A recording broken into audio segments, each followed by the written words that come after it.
Good morning, guys. Today let us start silent letters. నిశ్శబ్దాలు ఇంగ్లీష్లో రాసేది ఒకటి మాట్లాడేది ఒకటి కొన్ని పదాలు ఉంటాయి.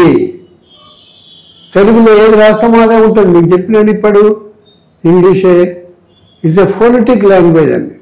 ఉచ్చారణను బట్టి మాట్లాడే భాష నేర్చుకునేది. తెలుగు వర్నాకులర్ లాంగ్వేజ్ అండి. అది మీకు అర్థమైపోయింది. తర్వాత ఇంగ్లీషు ఎట్లా ఉచ్చరించాలి, ఏఈ ఐఓయు వవెల్స్ అని ఒక ఏ ఎన్ని రకాల శబ్దాలు చేస్తుంది, ఈ ఎన్ని రకాల శబ్దాలు చెప్తుంది, ఐఓయు ఎన్ని రకాల శబ్దాలు చేస్తుంది చెప్పిన నేను. తెలుగులో 14 అచ్చులు ఉంటాయి, 42 అచ్చులు ఉంటాయి. ఇంగ్లీష్లో 5 అచ్చులు వవెల్స్,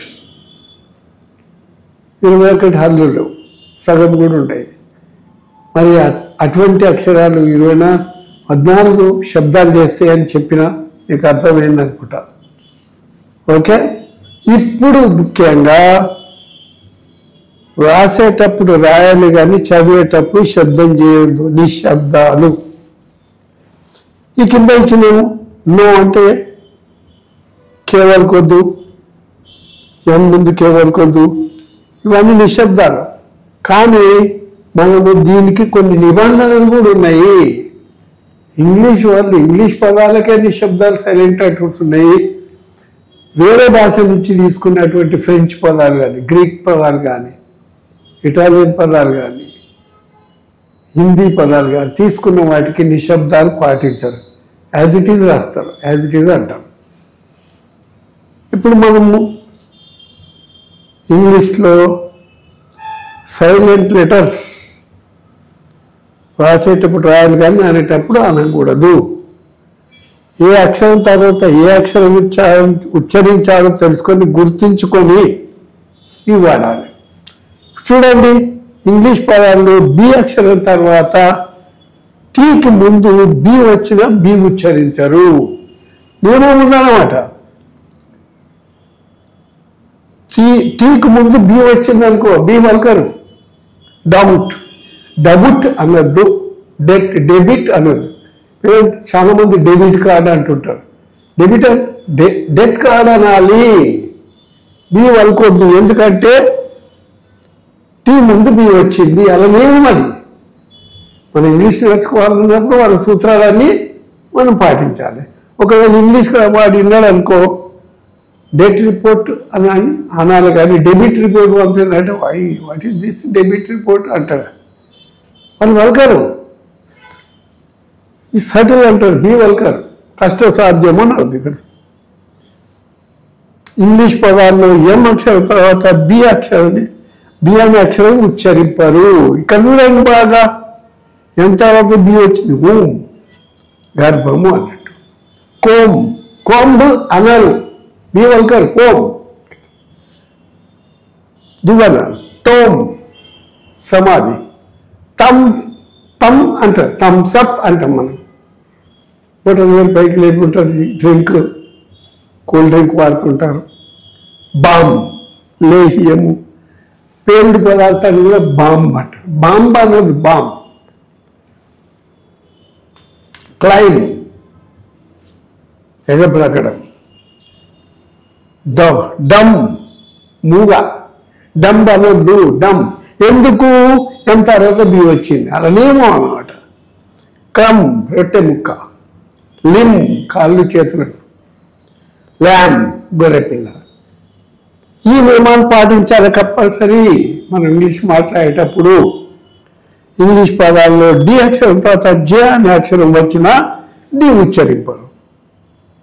అజ్యూర్డ్. వాయిదా the court is adjourned at magistrate. Adjacent adjective అంటారు. డి వల్కరు. జేకు ముందు డి వస్తే డి వల్కరు అంతే. అడ్జెక్టివ్ అంటారు. ఎడ్జెక్టివ్ అనొద్దు. అడ్జసెంట్ అంటారు, కలిసి ఉండడం.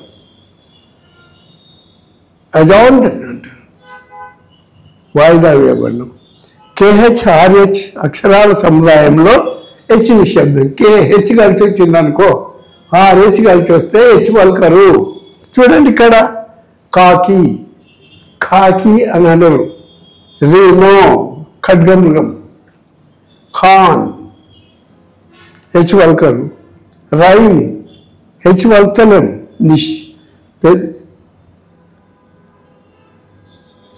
రైమ్ అంటే పద్యము.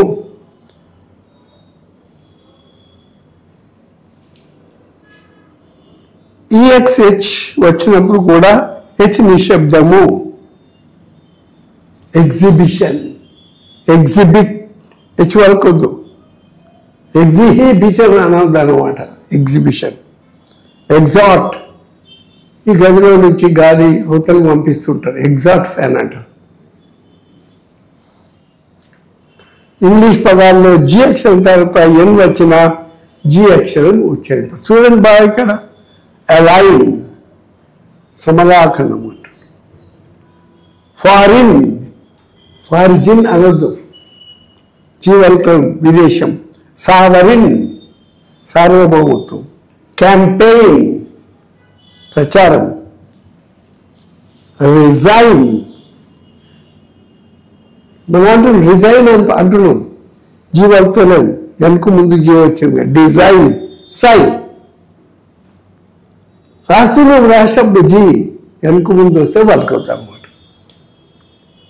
వి కానీ ఎఫ్ కానీ కే కానీ ఎం అక్షరాల ముందు ఎల్ వచ్చిన శబ్దాన్ని ఉచ్చరింపారు. బాగా గమనించుకోవాలి. ఇది చూడండి ఇక్కడ కామ్ అంటున్నాం. ఎంకు ముందు ఎల్ వచ్చింది. ఈ ఎంకు ముందు ఎల్ వచ్చింది. ఆర్మ్స్ భిక్షం ఎంకు ముందు ఎల్ వచ్చింది. హాఫ్ ఎఫ్కు ముందు ఎల్ వచ్చింది. సగము.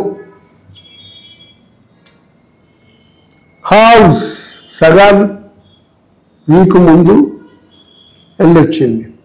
బామ్ లేహపనం, లేపనము వృద్ధి. జండు బామ్ ఎంకు ముందు. కాఫ్ లేగదూడ ఎఫ్కు ముందు. చూసుకోవాలి అక్షరం ఎఫ్, దాని ముందు ఎల్ వచ్చింది. కాఫ్. కామ్ కౌస్. Chalk talk walk. చూడాలి కే ఉంది, దాని ముందు ఎల్ వచ్చింది కాబట్టి వాల్కింగ్ టాల్కింగ్ అనొద్దు. ఇంగ్లీష్ పదాల్లో ఎం ముందు ఎం వచ్చిన ఎం ఉచ్చరి. ఇది 1కి 2 సార్లు 3 సార్లు 4 సార్లు 5 సార్లు రాస్తే ఇక జీవితంలో మీరు ఎప్పుడు కూడా సైలెంట్ లెటర్స్నే ఫాలో అవుతారు. రాయాలి 1కి 2 సార్లు.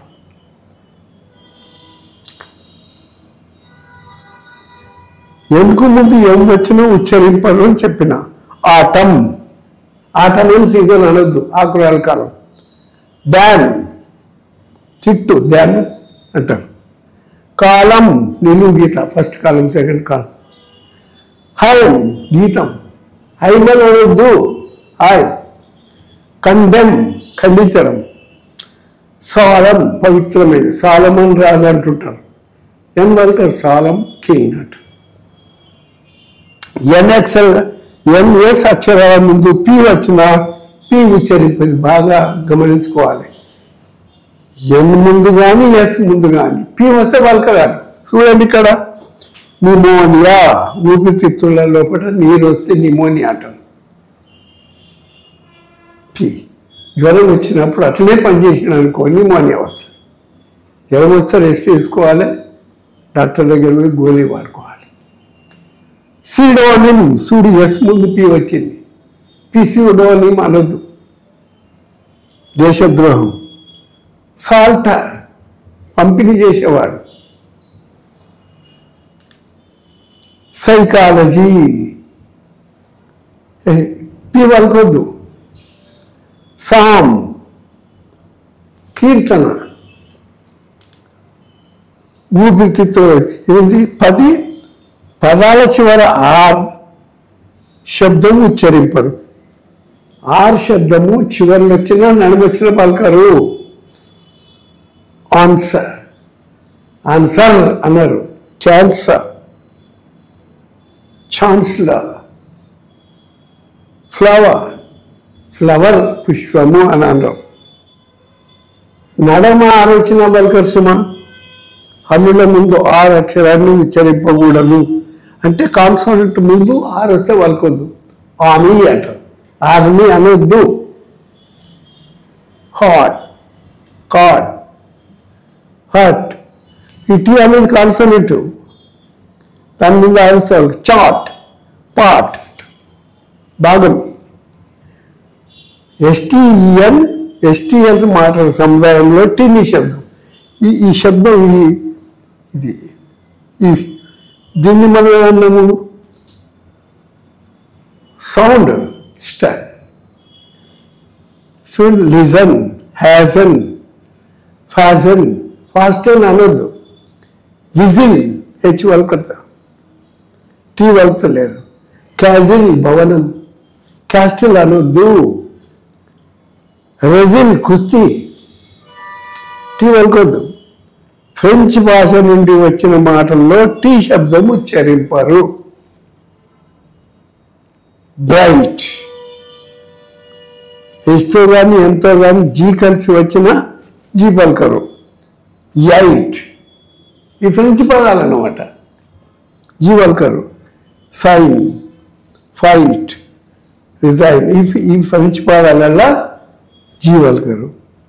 Foreign, sight, S I, G H. రాసేటప్పుడు రాయాలి జీ, అనేటప్పుడు అనొద్దు. అని నైట్, NIGHT, రాత్రి అని. 14వది ఇంగ్లీష్ పద్యములలో కేఎన్ కలిసి వచ్చిన కే ఉచ్చరింపరు. ఏదైనా సరే. No, no, KNW. కెనో అనొద్దు. నాలెడ్జ్, ఇక్కడ డి వల్తలేము, ఇక్కడ కే వల్తాడు. నాలెడ్జ్, నాలెడ్జ్ అనొద్దు. నీ, మోకాలు. నైఫ్, పెద్ద కత్తిని నైఫ్ అంటారు. నిట్, అల్లకం. ఏంది వెనుక ముందుకే వచ్చినాయి ఇవి. ఆరు అక్షరానికి ముందు డబ్ల్యూ వచ్చినప్పుడు డబ్ల్యూ ఉచ్చరింపాలి. చూడండి, ఇక్కడ రైట్ అన్నాడు. రైట్ అనొద్దు. రైట్, మరి RIGHT రైట్ అంటే కుడి, సరి అయినా అని అర్థం. అది హోమోనిమ్స్ అంటారు, అది చెప్తాను. రాంగ్, ఆరు ముందు డబ్ల్యూ వచ్చింది. రెత్, పుష్పగుచ్చం. ఇప్పుడు మనం 15 సైలెంట్ లెటర్స్ ఎట్లా ఉచ్చరించాలి, ఎట్లా రాయాలి అర్థమైంది. అయిందని నేను అనుకుంటున్నా. రైట్. ఈ క్లాస్ మీకు నచ్చినట్టయితే లైక్ చేసి షేర్ చేయండి, సబ్స్క్రైబ్ చేయడం మర్చిపోకండి.